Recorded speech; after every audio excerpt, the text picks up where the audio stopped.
Assalamualaikum warahmatullahi wabarakatuh. Perkenalkan, nama saya Rizky Saifullah dengan NIM 11180009. Nama saya Raffi Ramadhani Juwanto, NIM saya 11 Saya dari Prodi Tio 1 2018 dan juga saya selaku mahasiswa aktif Politeknik STMI Jakarta. Perkenalkan, nama saya Muhammad Rofi dan NIM saya 11 Perkenalkan, nama saya Priyandika Setia Karisma. Saya dari kelas Tio 2 dengan NIM 11 Saat ini kami ingin membahas mengenai revolusi industri 4.0. Yuk, langsung saja kita simak video berikut ini. Akhir-akhir ini, kita sering mendengar dan melihat cuitan di sosial media seputar revolusi industri 4.0. Mungkin masih banyak di antara kita yang bertanya-tanya, apa sih industri 4.0 itu?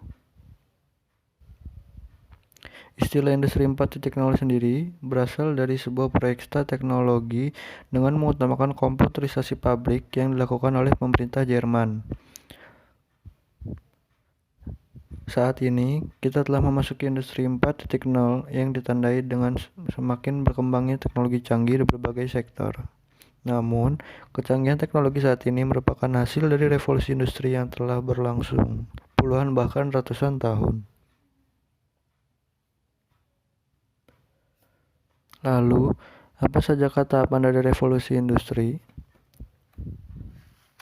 Tahapan yang pertama adalah industri 1.0. Industri 1.0 ditandai dengan ditemukannya alat non-mekanis pertama sekitar tahun 1784 sebagai fasilitas produksi yang menggunakan tenaga air dan uap. Peralatan kerja yang awalnya bergantung kepada manusia dan hewan akhirnya digantikan dengan mesin tersebut. Seiring berjalannya waktu, aktivitas produksi semakin berkembang dengan tandai produksi massal. Produksi massal ini terjadi karena adanya energi listrik dan jalur perakitan. Pada fase ini, kita telah memasuki industri 2.0. Aktivitas pertamanya melibatkan rumah potong hewan di Cincinnati, Amerika Serikat. Pada awal tahun 1970, teknologi industri berkembang sangat pesat dan zaman inilah muncul industri 3.0.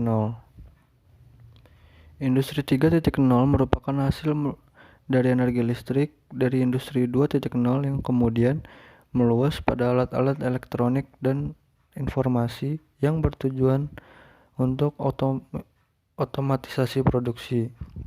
Yang awalnya masih dikendalikan oleh manusia, kini bisa menjadi secara otomatis. Revolusi industri masih terus berlangsung. Hingga saat ini, kita telah memasuki zaman industri 4.0. Industri 4.0 menggabungkan teknologi otomatisasi dengan teknologi cyber yang kemudian digunakan tidak di sektor industri saja. Nah, kalian pasti sekarang bertanya-tanya kan tentang apa sih yang dimaksud dengan cyber? Istilah cyber sendiri diartikan sebagai interaksi yang terjadi melalui jaringan komputer. Kalau zaman milenial saat ini sih lebih bisa dikenal dengan era digital yang segala sesuatunya serba digital. Sekarang aja kalau kalian mau belanja nggak perlu tuh ribet-ribet untuk keluar rumah, tinggal menggunakan online shop aja. Mau makan tinggal order pakai ojol. Dan yang pasti kita bisa lebih mudah nih berkomunikasi dengan siapa saja. Dunia digital ini berbentuk konektivitas antara manusia, mesin, dan juga data yang bisa dikenal dengan istilah Internet of Things atau disingkat IoT. Sejauh ini, ada beberapa sektor industri yang memiliki potensi yang sangat cerah karena menerapkan sistem industri 4.0. Lalu, apa sajakah sektor-sektor industri 4.0? Mari kita lihat. Yang pertama, dari sektor makanan dan juga minuman. Industri makanan dan minuman ini ditargetkan menuju kekuatan besar di ASEAN. Yang kedua, dari sektor industri kimia. Di sektor industri ini, targetnya adalah menjadikan Indonesia sebagai pemain unggul di industri biokimia. Yang ketiga, dari sektor tekstil. Yang keempat, dari sektor elektronik. Dan yang kelima, dari sektor industri otomotif. Indonesia memiliki modal besar di industri 4.0, termasuk diantaranya adalah bonus demografi, yang puncaknya diprediksi akan terjadi 15 tahun yang akan datang. Menurut data Kementerian Perindustrian, dari 100 negara di dunia, posisi daya saing negara kita dalam industri 4.0 berada di peringkat 36. Perkembangan teknologi di Indonesia pun diprediksi juga memiliki perkembangan yang penting dalam perkembangan industri. Indonesia memiliki populasi angkatan kerja terbesar keempat di dunia, dengan potensi penambahan 30 juta pekerja dalam kurun waktu 15 tahun. Dengan upah naik 2 kali lipat dalam 10 tahun. Kemudian, menurut data statistik belanja konsumen, menjadi salah satu pilar PDB dengan kontribusi sekitar 55%. Ada 4 target industri 4.0 di Indonesia. Yang pertama, menjadi 10 besar ekonomi dunia. Yang kedua, berkontribusi ekspor 10% pada PDB.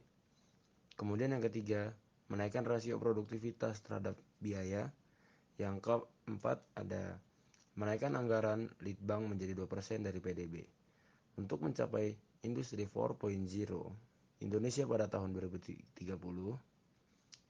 pemerintah Indonesia telah menetapkan roadmap making Indonesia 4.0, yaitu ada 10 poin. Yang poin pertama, penguatan rantai supply. Poin kedua, pengembangan kawasan industri. Poin ketiga, tujuan pembangunan yang berkelanjutan. Poin keempat, penguatan UKM.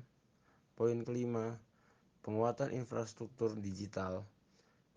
Poin keenam, pengembangan ekosistem inovasi. Kemudian poin ketujuh, insentif fiskal untuk inovasi. Poin kedelapan, pengembangan sumber daya manusia. Poin ke-9, kebijakan industri. Dan poin ke-10, peningkatan investasi. Jadi kesimpulan yang didapat dari video ini yaitu era revolusi ini akan menjanjikan banyak sekali perubahan yang lebih canggih dan lebih baik karena memberikan kemudahan dalam segala aspek. Dan mungkin sekian video dari kelompok kami. Terima kasih. Assalamualaikum warahmatullahi wabarakatuh.